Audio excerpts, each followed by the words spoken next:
All right, guys, welcome. Today I'm going to be tackling the day 10 of this Advent of Cyber 2024 from TryHackMe.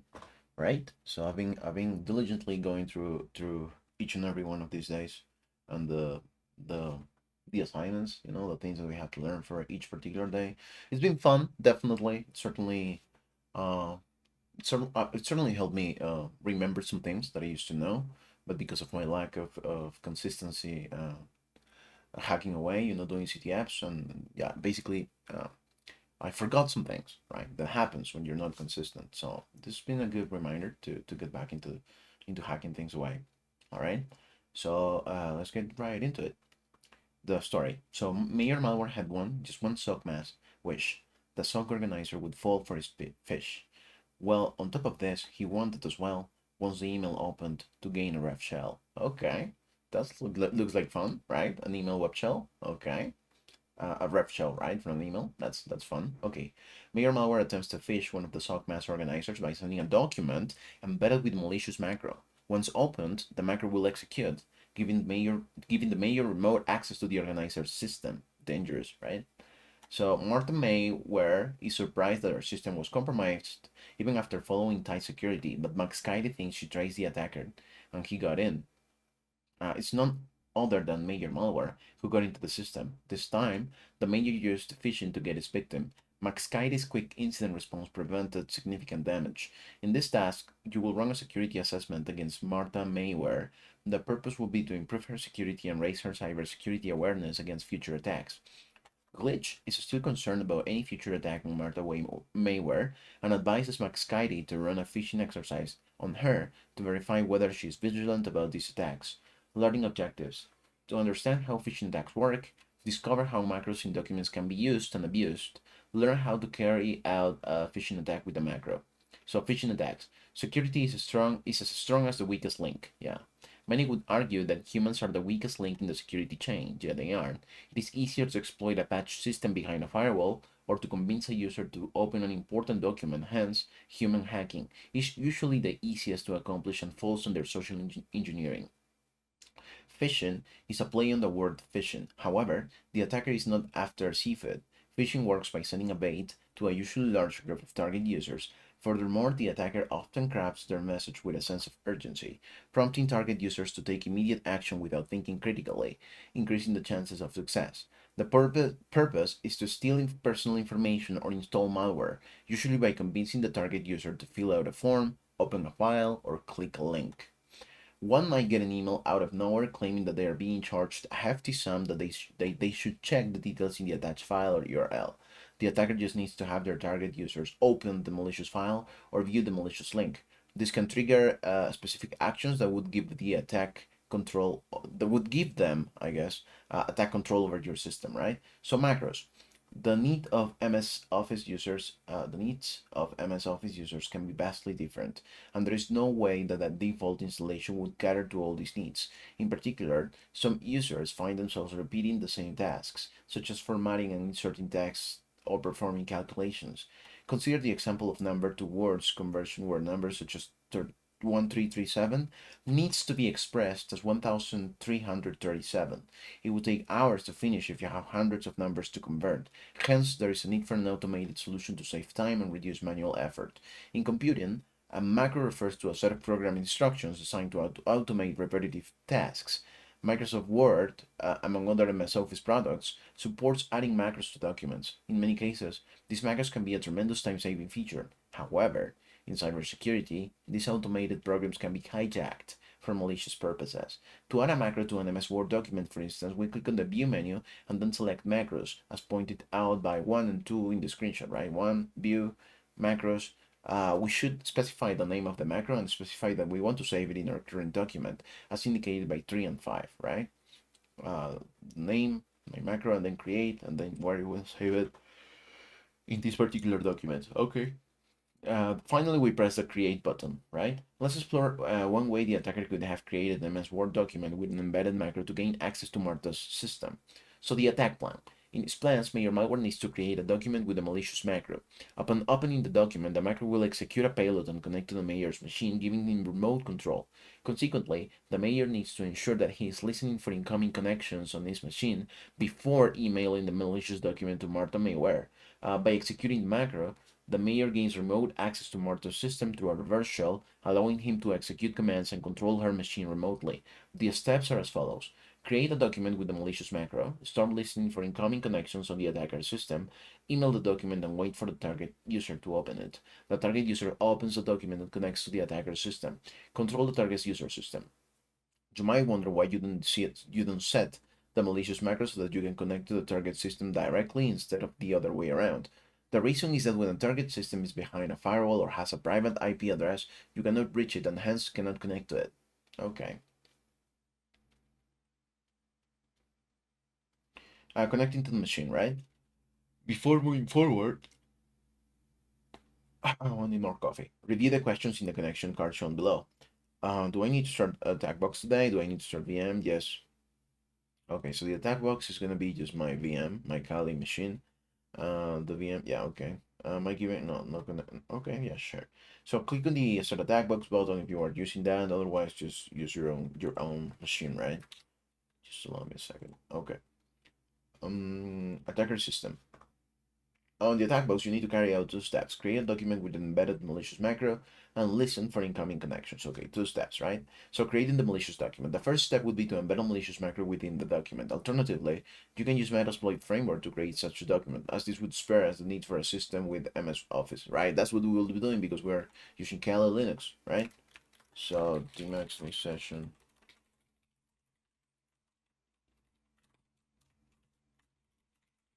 No.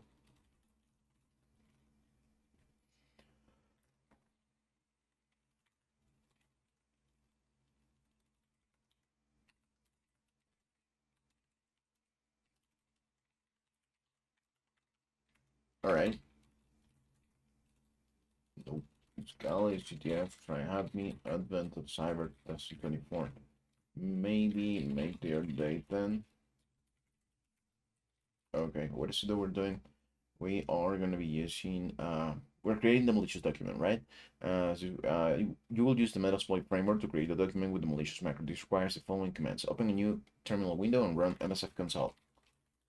Okay, to start the Metasploit framework, right? Starting, it's booting up, set payload, Windows Metadata reverse TCP specifies the payload to use.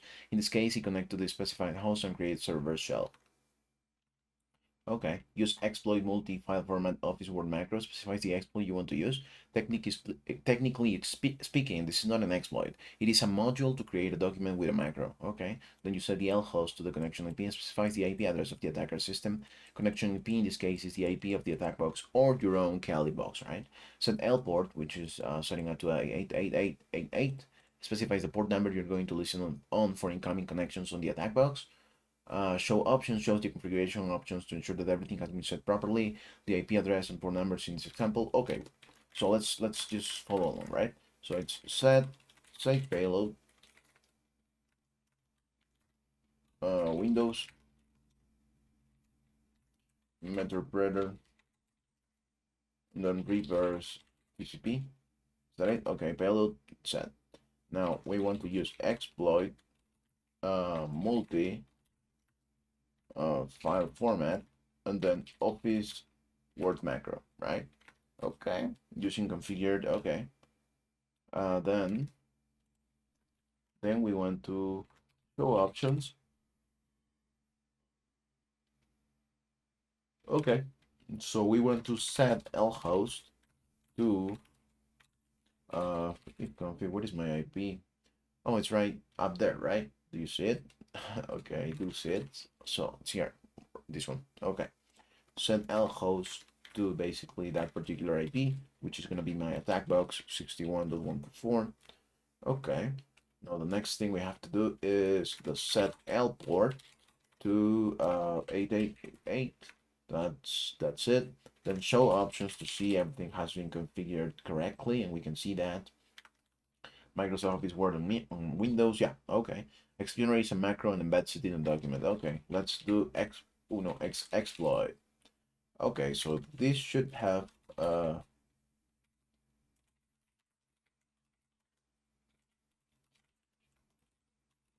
did we create it? No, probably it's probably in another directory, right? It would be here. Nope.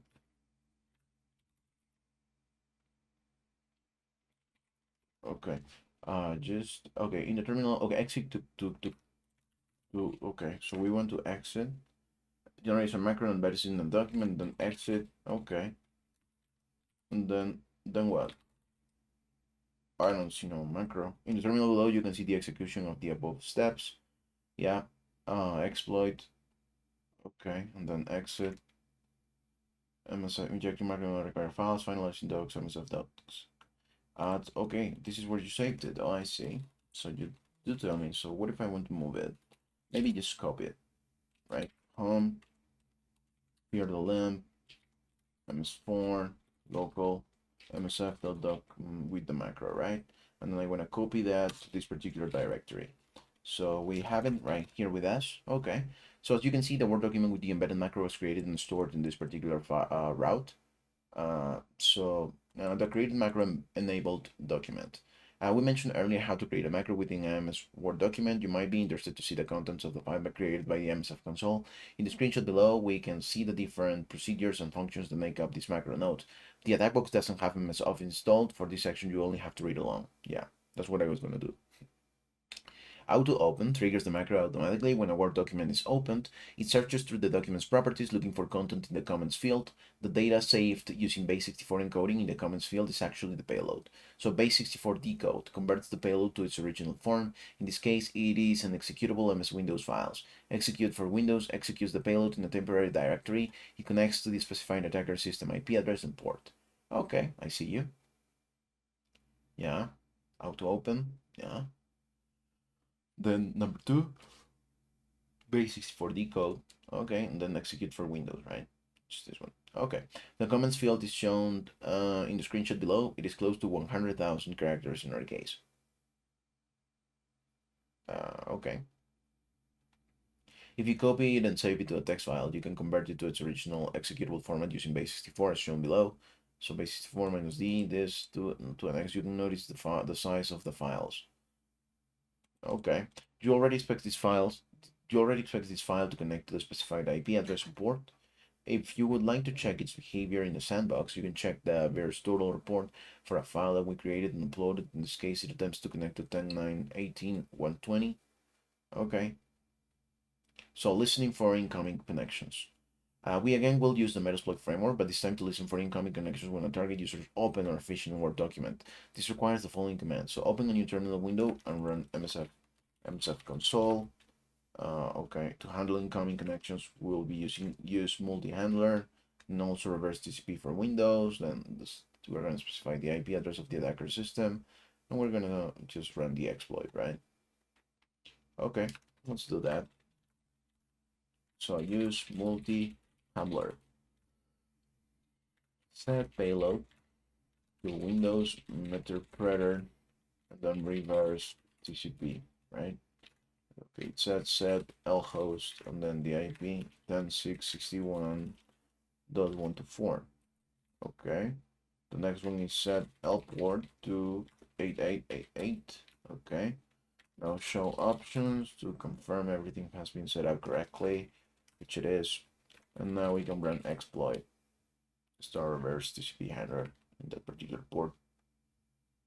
Okay, so email the malicious document. The malicious document has been created. All you need to do is send it to the target user. You send an email to the target user, marta@sogmas.thm. Mayor Malware has prepared the following credentials email. So notice how Mayor Malware uses a domain name that looks similar to the target's user, Sogmas. Yeah. This technique is known as typo squatting, where attackers create domain names that are nearly identical to legitimate ones in order to trick victims, right? On the attack box, start the Firefox web browser and head over to this particular usable credentials login. Okay. Use the above credentials to login. Will do.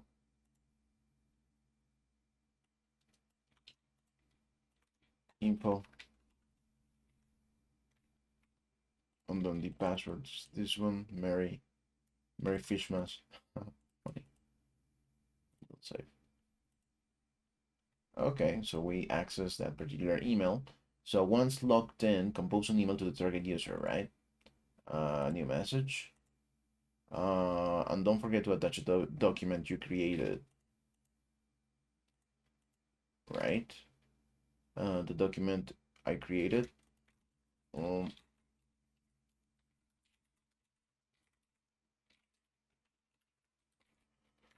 okay, I think I have it.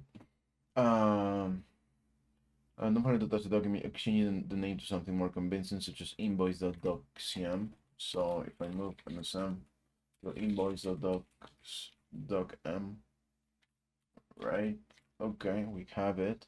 Or received, that might be a good idea. Also write a couple of sentences explaining what you're attaching to be smart on Mayware to open the document. Note you can use Control H on the file upload pop-up to be able to see the MSF4 directory where email attachment is located. Okay, so what we're gonna do is you will get a reversal after about 2 minutes. Okay, so sure. So what I noticed from mail once logged in, compose an email to the target user. So the target user, who's the target user? It's this one, right? Marta Sogmas.thm. So we're going to send her an email. Mayor Mauer has prepared the phone. Mayor, okay. Don't forget to touch the change into some Markham's invoice, or it might be a good idea also write up a couple sentences. So the subject could be um, urgent invoice information, let's say. And then, hello, Marta. Hi, Marta. We've been having issues with your invoice information. Kindly review the attached document and let us know if we have the correct information regarding your bank account. Wishing you happy holidays. Best regards. Here in the land. So yeah. No, let's say I don't know, like info invoicing team. Let's say Robert T invoicing team. Yeah, right. Best regards, and then we have to do the attachment, right? So okay, compose an email to the target user. Don't forget to attach the document you created, right? Don't forget. There's important no attachments here. Okay, I want to attach it.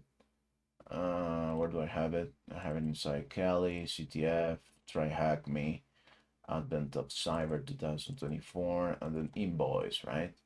All right, so we already attached it. Now, what else? Start the Firefox browser. Yeah, okay. Yeah. Also write a couple sentences explaining what you're attaching to can be smart that way where to open the document, or you can Control H on the file upload pop-up to be able to see the MSF form. Control H, what does that do? Okay. The file upload pop-up to see the MSF4 directory where email attachment is located. Invoice,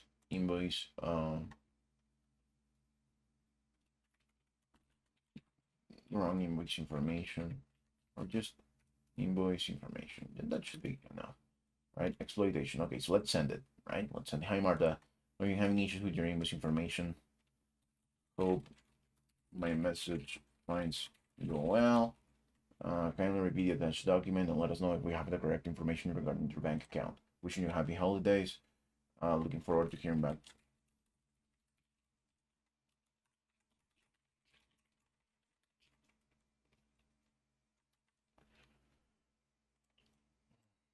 Best regards. Yeah, okay, let's send it. Okay, it's been sent, right? We're still listening here on this particular port. So exploitation. If everything works out, you will get a reverse shell after about 2 minutes. You can access the files and folders on the target system via the command line. You can use cat to display any text file, right? Okay, come on.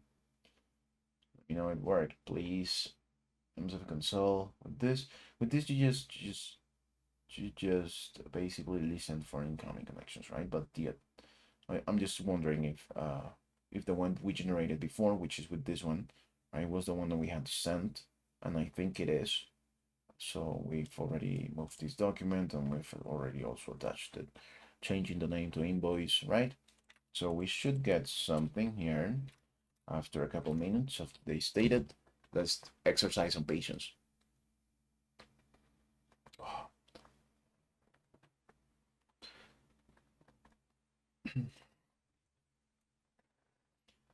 Okay. Come on. What is the flag inside the flag.txt file that's located on the administrator's desktop? Okay.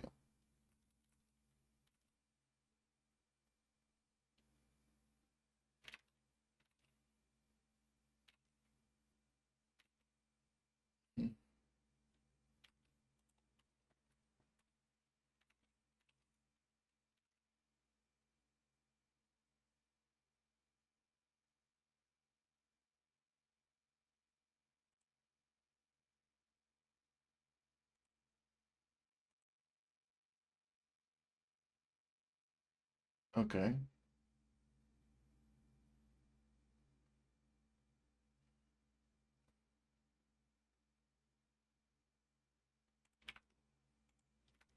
Okay. She has replied, right? She said, "Thank you for the email. I'm checking the attachment right now." Ooh, sending a stage. Okay, looks like we got something, guys. Okay. TV users.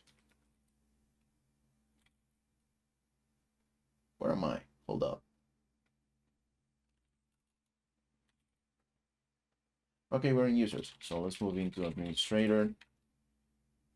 Uh, and then let's go to desktop, right? Okay, and let's go flag.txt. And we got it.